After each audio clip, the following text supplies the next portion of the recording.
takulandira pa Shamiuna Narrates. So ndifuna ndikuwuzeni chinthu ichi lero.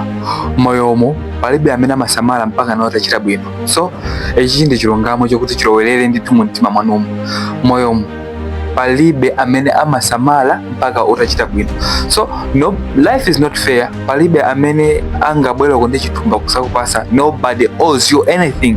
You can be broke, utamapanga struggle moyomo, confused, depressed, komano dziko lapansi lizingoyenda like you didn't exist, ngati wewe kulibe. Ndangati amene alosauka. Koma ino moyo suma kupitilira chabulo ino ndinosauka, koma moyo suyenda tsiku ndi tsiku. Ine zimandivuta, koma wina aliyense moyo wake umayenda tsiku ndi tsiku. Bali dziko silingayime for you zinthu zokuvuta. So why? Because the world only sees the results. Anthu amangoona zosatira, anthu saona kumene kuchokera. So for you to get respected, they want to see the results.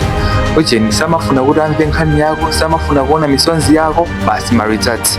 So tamveserani kaye pa 3-4 minutes tingaone zinthu zili start. Muzifuse nokha pamene mwakhalapo, pamene mukundionerapo. Kodi miyezi 5, miyezi 4, miyezi 3, iwiri, umodzi wapitawo ndapanga chani? Osati zimene munauza azinzanu, osati zimene munapanga plan, koma zimene mwachita, mwapanga zinthu zingati? Mwaphunzira skill ya mtundu wanji? Kapena mwawerenga buku litiro? Knowledge mwagena itiyo. Mwapanga chani pa moyo? Ngasi munapange china chilichonse, so ndisakunamizeni, mukutaya nthawi yanu andi mukungoononga moyo wanu. Ine sindifuna ndiyankhule izi chifukwa chokuti ndikufuna ndikupwetekeseni mtima, koma no, this is the truth. Ichi ndi chilungamo chimene mtima wanu wonse umafuna uzimva, because you are in your comfort zone. Tsiku ndi tsiku ukazuka munthu, you have two choices. Choice number 1, to become better. Choice number 2, to be the way you are. Wadzuka kaya ukupanga chilichonse chimene umapanga pakhomo kutakataka, then ukupita kaya kubawo, kaya kuti kaya kocheza kwina kwake, ndi tsiku lonseli kaya kukhala pa TV ukaonera anthu amene anachita kale bwino. Why you are not doing it? Why? Uzifunse kuti ndipangiranji zinthu izizi. And in the same time munthu uthakuzuka kaya ukhala pa phone pako tsiku lonselo, komano you are building something. You are building a brand on your phone. You see? Pali anthu awiri pamene popo. Cut off those distractions, because amene oni ma distractions chabe amene umakhala nawo ka azinzako ena kamesa makuthandiza, they're just distractions. So you can just cut off the distractions, even if it means kuti wewe suoneka kudziko kwa miyezi 3, anthu muzi mwako musakuona kwa chaka chonse, but you are improving yourself. Do that. So the other thing is to stop talking, start doing. Even I say, don't tell people your next move. Don't post about your hustle kajachani. Move in silence. Ngati mmene umapangira mkango joka menda modzi kuti ukuchelera kupita kwapi. Panga zimene zozo. You wake up, zuwalisa na zoke, you pray, you plan your day, then you execute like that. You can spend even 1 hour sekunali lonse kumaphunzira kaskill kena kayiko kuti katokuthandiza mmoyo. I mean, zambiri mbiri zimene ungaphunzire zoti zitakuthandiza, even kulemba kumene anthu akujera kulemba. So hustle, upange hustle, even if it means selling matomato kunsika kwanu, ka mkonde kumagulisa zibwente. I say, nobody cares. I say, zimene ukuchita. People only appreciate the results. Even the great people, amene iwewe umasilira, amene umaruka ukakhala pa phone pako pa Facebook kandi pa internet umaseja, anthu amene ajawa fufuza anayamba bwanji. Even Elon Musk, but we're the richest guy in the world, anayambira nyumba mawawo basi ka computer kake chanchani kumapanga zinthu zichi. So I say, you have to work hard. Don't wait for validation. Do it. So chinthu china mumvesere, these are the skills amene kuskulu kuja samariuza. Skill yambile me samariuza, time is more valuable more than money. You have to understand this. Nthawi yako uzipanga manage well. Ukadzuka mucha lemba tsiku lako mmene litayendera, osati kungodzuka basi umangoyendera ngati chinyama kupita opanda chochitika cha phindu. Learn to manage your time very well.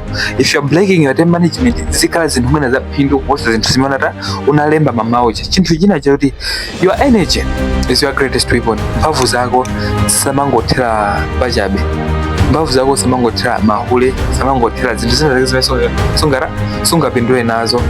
mphamvu zako zimangothande kumango amenyana izitata no. Mphamvu zako chabwino kakugirire maganyu kalimire kwina kwake, at least that's reasonable. Chinthu china, respect imene anthu amapereka, it doesn't come from age, ama kupereka respect through kudzera mmarizati.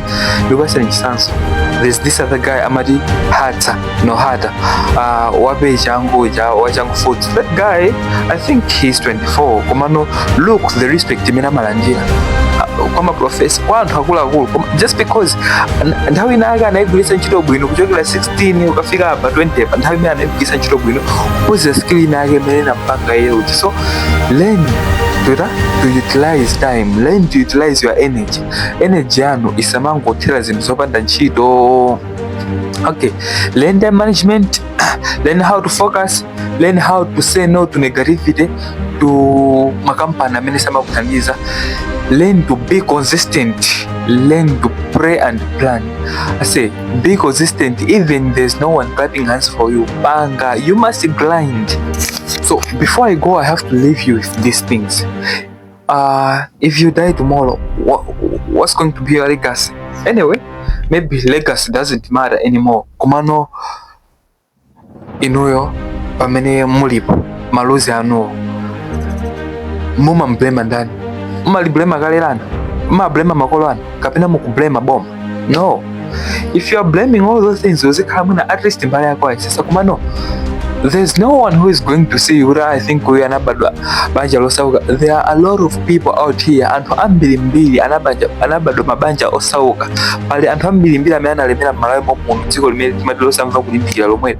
There are a lot of people amene kalera awo sanaligwiritsa ntchito bwino komano atazizindikira okha anayamba kuchita zinthu zomwe molimbikira. So please,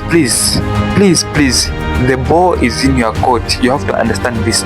So this is Shamiuna Narrates. I'm not here just to entertain you. Komanso ndilipa nokuza ni chilungamo, kukuza ni zinthu, kukuza ni mene mukungasinthire moyo wanu. Mawango maliza subscribe. If you're watching us pa YouTube, mpanga subscribe. Mugamaona ngati mukutonera pa TikTok, panga like, panga ni follow. Ngati mukutonera pa Facebook, panga ni follow. Yeah, panga ni comment, panga like zosezo. Yeah. And if you want to support us, namba yetu ndiyo mwezi 082321067.